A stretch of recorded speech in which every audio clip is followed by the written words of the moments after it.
Today's movie was one I was really looking forward to, but I wanted to wait until I could watch it with my friend. So I didn't see it earlier in the weekend, but I'm glad I saw it with my friend because it was a great experience, and I cried like a lot. I'm gonna cry probably talking about this movie. It's fine. This was Greg Berlanti's Love, Simon. So if you're familiar with Greg Berlanti, it's probably because you watched the CW and realized that he runs almost all the shows on the CW. Definitely the Arrowverse, but he also is the head guy behind like Riverdale and just a whole bunch of shows on the CW. And if you're not watching the CW, like, holy shit, there's a lot of really great gay characters on the CW, a lot of bi characters. It's a lovely, lovely channel. That's how I'm going to spend my night, actually, because I missed Friday's shows.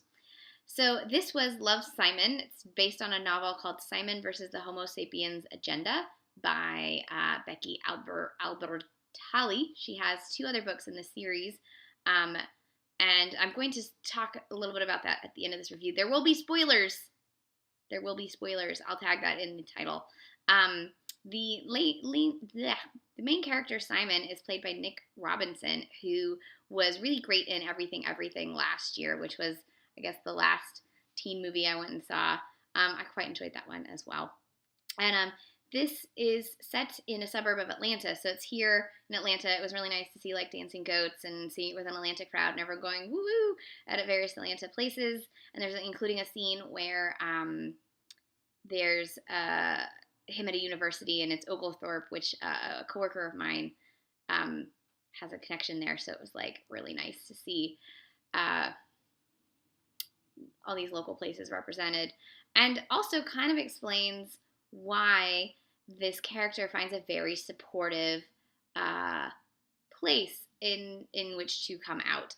Because Atlanta is sort of the gay capital of the South. It's a very welcoming place. It's not the most welcoming place, but it is a very welcoming place, including especially the neighborhood I live in, Midtown. There is a rainbow crosswalk section in the like gay hub. It's wonderful. However, he's still having trouble sort of coming out to those who love him. He's afraid of change, as many a teen person is. And even in 2018, it's scary to be yourself in any situation, and the film sort of touches on that. And the plot is that he on his school has a message board, and on there, another kid mentions that he's gay, but anonymously, and so then he makes an email and starts emailing with them, and the 2 fall in love as pen pals. However, they're both a little too scared to come out to anybody in their lives, let alone to each other, about who they really are. Throughout the film, Simon thinks it's various other people, and so then he imagines the emails in his head as narrated by those other people that he thinks maybe it is. And then one of his sort of acquaintances finds these emails and blackmails him into helping him get with one of his other friends. This causes the bulk of the drama in the film, including the really huge moment where this guy forcibly outs him on the message board. And there's a great moment in the film where the Simon character basically says, like, explains why this is a violent act and why this is not an okay thing to do, because the coming out is a process. And unfortunately, and this is also brought up in the film, we center everything on heterosexuality, and so it's people who divert from the norm, if you will, that continually have to come out over and over again. And as someone who considers herself pansexual but like literally does not date anyone, I feel like I'm often coming out mostly because people don't see me with anybody. So that becomes difficult. I've had several situations where I've joined in as a queer person, and someone's been like, wait, why are you here? And I'm like, why am I here? Don't make me feel existential all of a sudden. So it's a process, and I think what I loved the most about the movie was the various different aspects of his life that were affected by presenting who he was.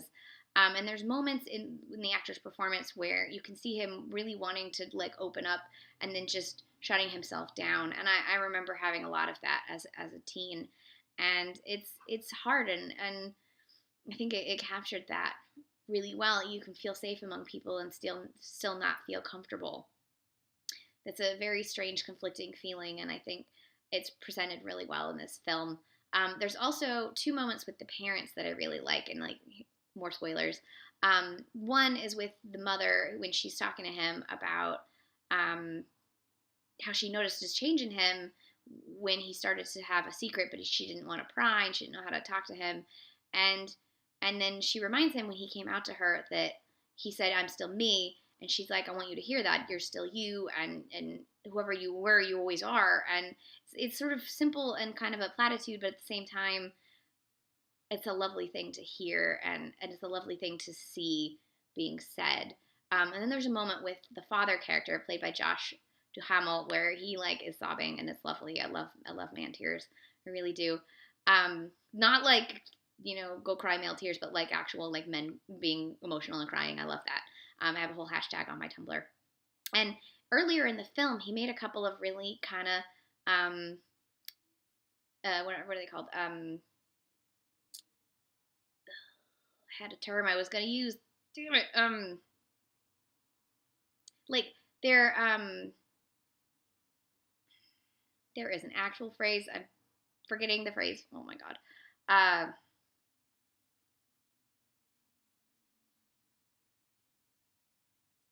Like casual homophobic comments. Casual is not the word I was looking for, but homophobic comments that he doesn't intend any violence with the comments, and he doesn't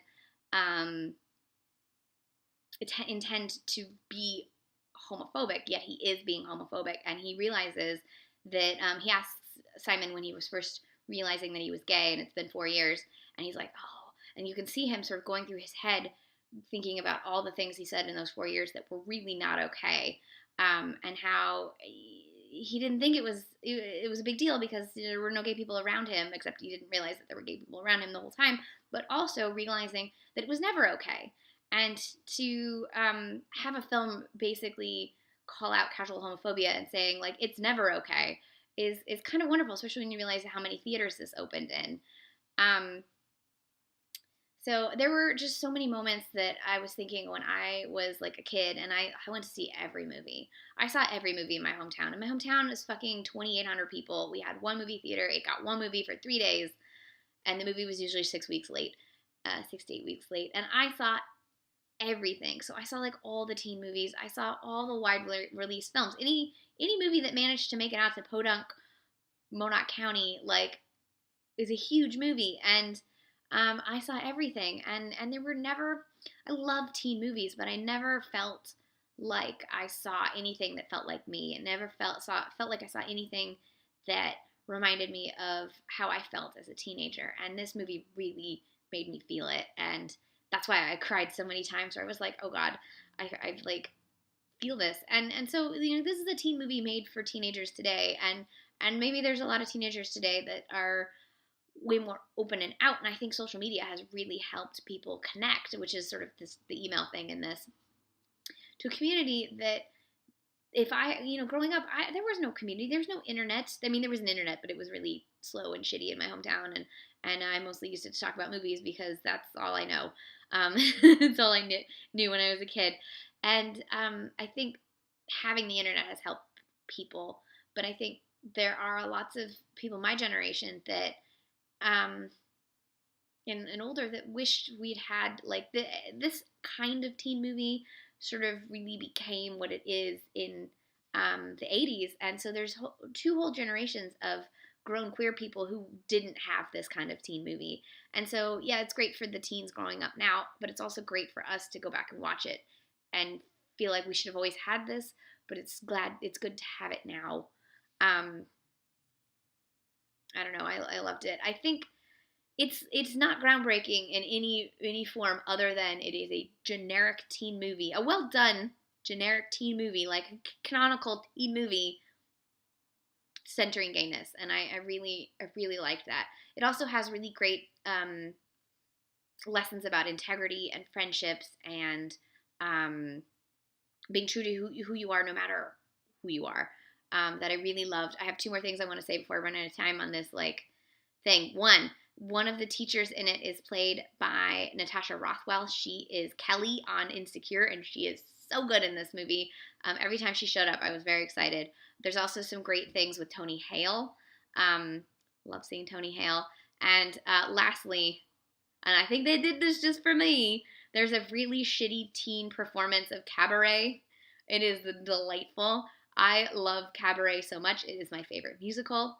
I am obsessed with Cabaret. I watch it every year on my birthday. For the last 2 years, it's been played on TCM on my birthday. It's just, like, the greatest movie, greatest songs. Like, you want to, like, get your day happy, listen to Cabaret. I'll tell you what, it'll put you in a good mood. And then also, the scene that's shot in Oglethorpe is him pretending that when he goes off to college, he'll just be super him, and then it's like this great, like, dancing rainbow dancing to I Want to Dance with Somebody by Whitney Houston, which is like the greatest gay anthem. And that moment was so lovely and so wonderful. And then he's like, maybe I won't be quite that gay. And I remember, like, college is really where I was able to find a community of people who were like me. And I wish I could have had more of that in high school. And I had a gay friend in high school, but he wasn't out and I wasn't out. No one was out. And it was in the middle of nowhere. And college was this, like, beacon. And I think it's great that now people can be who they are in high school and they don't need college as a beacon. Although college is still a beacon and you'll do some crazy shit in college. That's just what college is there for. I feel like there's one more thing I wanted to say. College, beacon, songs, really great songs. I really liked the soundtrack. I don't know. I just really enjoyed this film. I think you should go see it. It'll join the great canon of teen movies. And then now that we've had one, hopefully we'll have more, and they won't be afraid to put money behind quote unquote niche subjects, because they're not niche subjects. They're just subjects, and they're just people, and they're just stories. And the more different kinds of stories you can tell, the better storytelling you're gonna get. So that's what I have to say. Come on Twitter and talk to me about how much you love this movie after you've seen it, and we'll, like, cry tears together, and it will be lovely. Have a good night.